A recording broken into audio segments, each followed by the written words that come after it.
Hi, I'm Linda. And I'm Sarah. Are you ready? Oh yeah, I'm ready. Let's get relational. Hi, and welcome to another episode of Let's Get Relational. Today, we are talking about dropping the ball. And what we mean by that, the balls of life.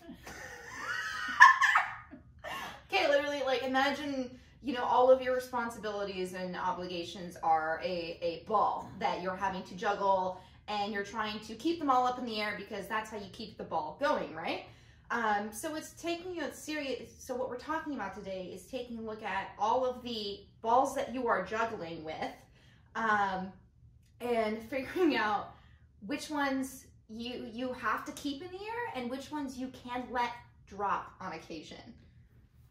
Yeah, we read about this from a number of different sources. So I don't know if there's a originating thinker about this, but they divided into your glass balls and your plastic balls. Mm-hmm. And so imagine you've got all this stuff up in the air. Picking up your kid from school, that's a glass ball, because not cool if you don't pick your kid up from school, right? So if you drop that ball, it's going to shatter. It's going to injure your relationship with your child. It might injure your relationship with your child's teachers and the administration. It's not a ball that would be easy to drop. Versus a plastic ball might be something like you promise to take your kid for ice cream and there's a new work deadline and you have to do that work deadline. So in my world, family is most important. That's my number one glass ball.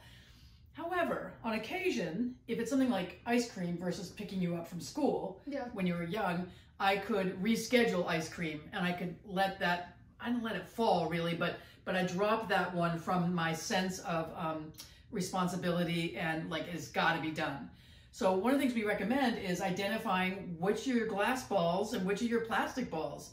Which ones would really harm your relationship and harm your life if you drop them and if it's shattered.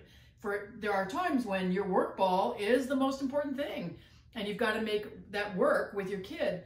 On the other hand, I don't care what your work deadline is. If you've got a baby who's crying because it's hungry or needs diaper change, that's got to be your glass ball in that moment, because your child needs that kind of attention. So the thing as we were talking about this, is like being able to choose. Mm-hmm. Everything can't be a priority. No, and that's why it's like you have to look at what are your priorities per day, because that's the other thing. It's not going to stay the same every single day, because there are extenuating circumstances that can happen any minute that may change what needs to be prioritized. So it's just knowing which are the ones that you should really keep in the air and which ones, should something happen, that you can miss on occasion. Yeah. And the other piece of that is really looking at how many balls are you trying to keep in the air and why? Are you overextending yourself? Mm-hmm. Have you volunteered for everything in creation at your place of worship? Have you volunteered for everything at your grandkids' school? Have you volunteered for everything in your service organization? And does it all make you happy? I mean, is it all really worth doing still? Mm-hmm. And sometimes it is. And you've got to be able to figure out what the priorities are in any given moment and in a season. So people who are tax preparers, there's a certain part of the year they don't plan on vacation and they don't plan on doing a lot of volunteer commitments. They know if they're doing taxes, they're doing taxes. And that's all that they've got in their viewfinder. They just can't, they can't juggle anything else. That's got to get done. They've got clients, they have responsibilities. So as you look at your life, look at what are the things that you could let go of if you needed to. What are the things that don't make you as happy anymore? What ball do you want to lay down and just say, you know what, you can go, somebody else can pick you up. I was volunteering at something recently, and I realized how many of us were of an older generation and how much we need to make sure that we've got the younger generation enrolled in doing this stuff. So I was in a post for like 3 hours in the direct sunlight, and afterwards we were doing an evaluation of things, and I said, it's not good for anybody to be out in the direct sun for that long, but as we're getting older, that is not a very safe thing to be doing, and we really need to look at that. And so I had tried to put that ball down and not volunteer, but it was my friend doing this event, and I just felt like I really didn't want to let her down and contribute to her feeling like she had too many balls that weren't going to make it work. And so I did that thing, but I am not going to do it again if it's going to require me being out like that with no breaks in direct sun like that in the summertime. And so I'm okay with that. I'm okay with like looking at where I'm overextending myself and where I'm putting my health at risk for somebody else's needs, and where I'm putting somebody else's happiness above my needs and above my own happiness. And sometimes I think that's the right thing to do. I know certainly in raising you, there were times when I put what I wanted on hold to make sure I could get what I knew I wanted her to have that she also wanted. I didn't want it more than she wanted it. It was like we've talked before about when you were going to college. I didn't want her to go to a really great college and to go to college right out of high school if it wasn't what she wanted, because it's very hard to carry that burden for somebody else too. Yeah. And so like really looking at yourself, if you had to choose, if you have too many balls in the air and you're just feeling frazzled and worn out, if you had to choose, what could you let go? I think that's one of the most important things to think about is what can you let go of? Because, you know, we're told we're supposed to, we're told we need to do all of these things. We got to focus on all of these things. All of these things should be a priority, and they can all be a priority, but there needs to be a list, right? There has to be, they can move, they can change, and it's also knowing that sometimes when people tell you this needs to be a priority, you can actually counter that and say, no, that doesn't need to be a priority for me. Because everyone's going to prioritize things differently, and you don't have to follow the expectation of something needing to be prioritized based on someone else's own opinion. Versus if it's like a work scenario and like you're working on a project or something, like there's going to be like a standard set of priorities you're going to want to follow. But for day-to-day life stuff, like if someone's telling you like, oh, you need to prioritize, getting like exercise in the morning. You're like, I don't like exercise in the morning. I like exercise at night. I do better exercising at night. You can exercise at night. You don't have to follow that priority.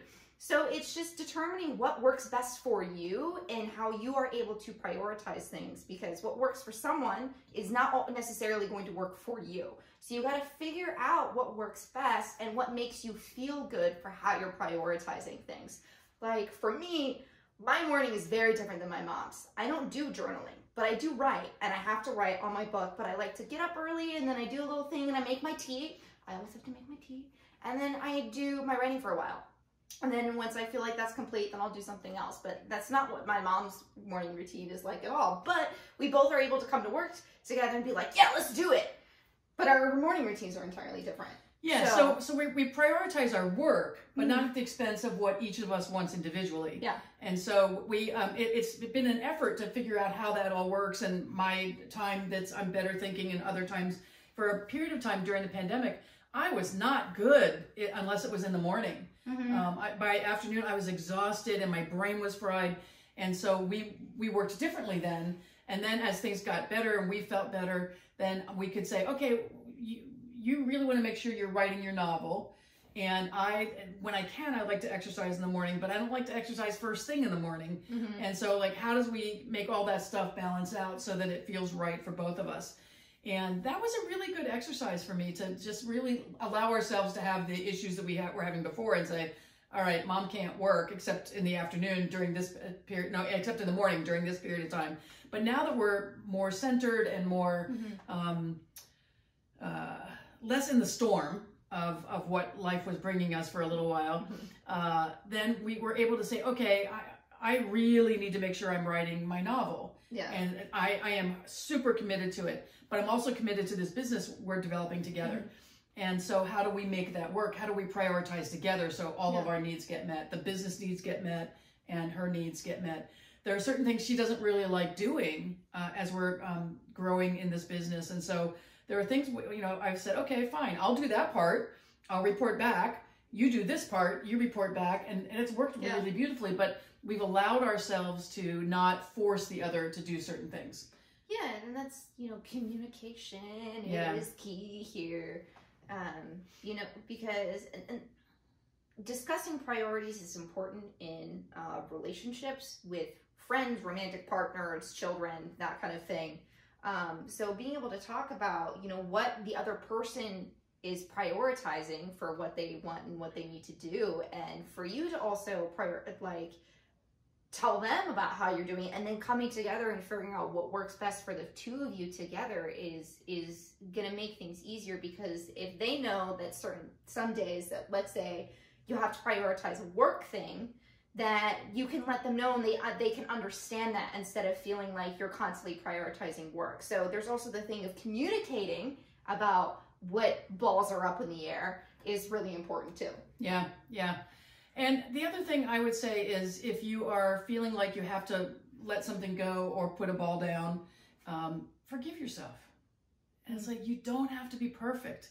You are not the person who has to be all things to all people. I don't care how many people have told you that you do, but you do not.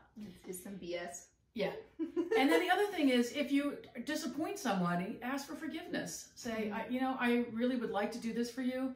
I can't. And we've said this before, no is a complete sentence. And, but if it's one of my friends, I'll say, it's not good for me to be out in the heat all the time. She might have then said, okay, I've got another job for you. You can be in the tent over here. Fine. I know she needed help. There was a big event and there were a lot of volunteer positions, and I was fine with that. And so I am not going to make somebody else's priority mine unless it fits for me. Yeah. And so I don't feel like I keep too many things in the air anymore. I felt like when I was raising kids that I had a lot in the air all the time. I was the primary breadwinner. I was the primary caregiver. I was the primary everything. And I had a hard time keeping everything in the air. And I did prioritize family over work, but I had to do work enough to make sure I could support family. So it's a mixed bag of things when you're looking at what you can put down, because you can't always put down the things you prefer to put down. Yeah. So what I look at is, at the end of my life, what are the choices that I make now that will make me feel happiest when I'm looking back at my life?